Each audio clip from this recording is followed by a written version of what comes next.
All right, this week's notes for our LRJs and literary analysis is style and tone.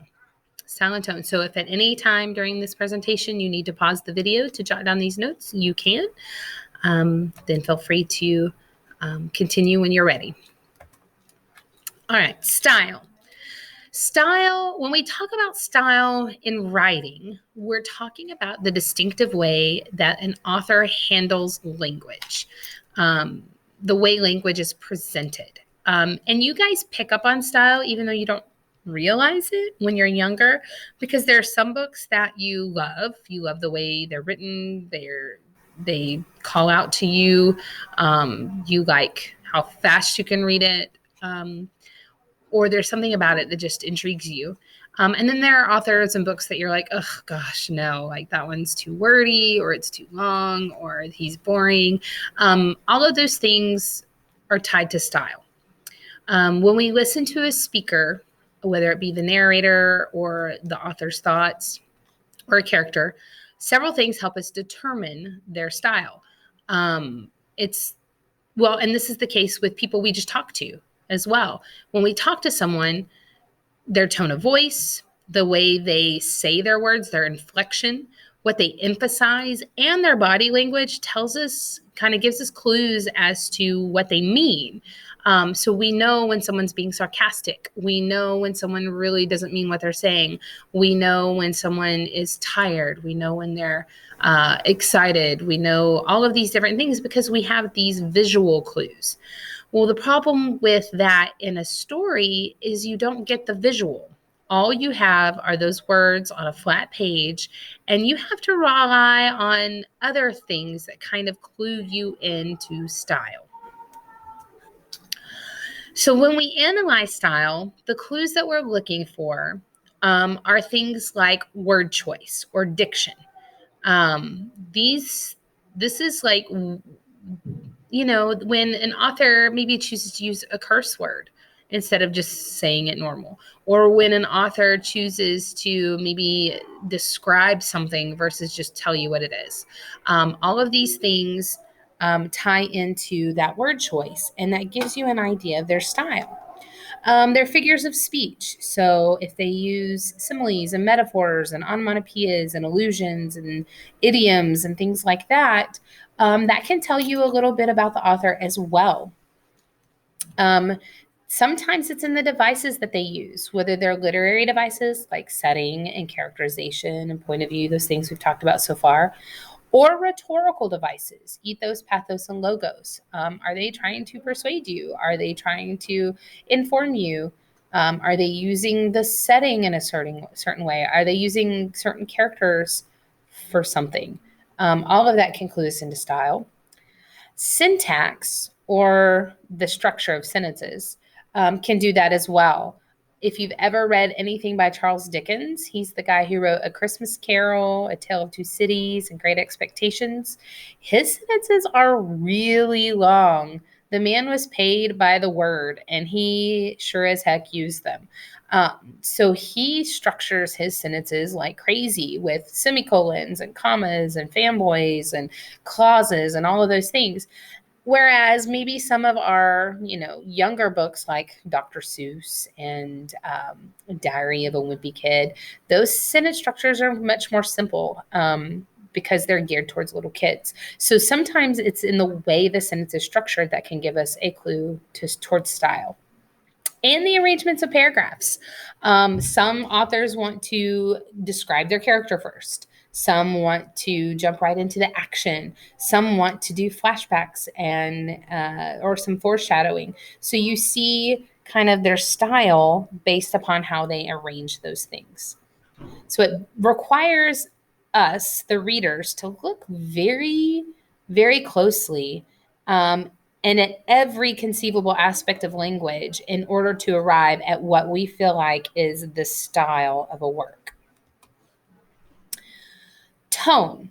Tone is something that can really clue us into style, but tone in itself is its own literary device. A tone of a work can change over time, and it can change depending on the interpretation as well. So even though tone can help with style. Sometimes it depends on the reader. But this is the verbal stance that the author assumes towards the reader and his subject, and it's reflected in that style, that voice. So, what mood does the author set? That overall atmosphere created by the characters and the setting. And, if you think of a horror story, there's a mood that's set there, right? And it's created through their description of where they're at and how the characters feel. Attitude also ties into tone because this is the feeling the speaker holds towards the characters, events, or situations in the story. If my author doesn't like a character, I usually pick up on that. Or if this character here is the one they're focused on, I pick up on that. So think of this as the author's tone of voice. It's just on paper instead of out loud. Okay, so what kind of tone of voice do you think the author has? In order to analyze tone, then, we have to kind of answer these questions. So this is the slide I would star in my notes. These are the ones I'm going to go back to when I'm trying to figure out the left-hand side of my snots, my small notes out to the side on my texts. How does the author feel towards his subject? And I'm going to figure that out by the words he uses and the way he uses them. So how does the author feel towards the subject? And the subject is in like the topic. How does the author feel about the characters? Are some characters, praised? Are some degraded? Are some more descriptive? Those characters and how they're portrayed show us how the author feels about them. How does the author feel about the events presented? This is kind of a hard one because you would think that an author would only present things that they like, but that's not the case. For instance, in a story that you have the option of reading soon is one called Speak. And in Speak, something really tragic happens to the main character. And the author uses that tragedy to show that it's bad, that this is a bad thing. And so the author actually, that event that happens to the character, the author feels horrible about it, hates it, and expresses that in the way that they describe the event. And I think most of you will pick up on that. Like it's bad.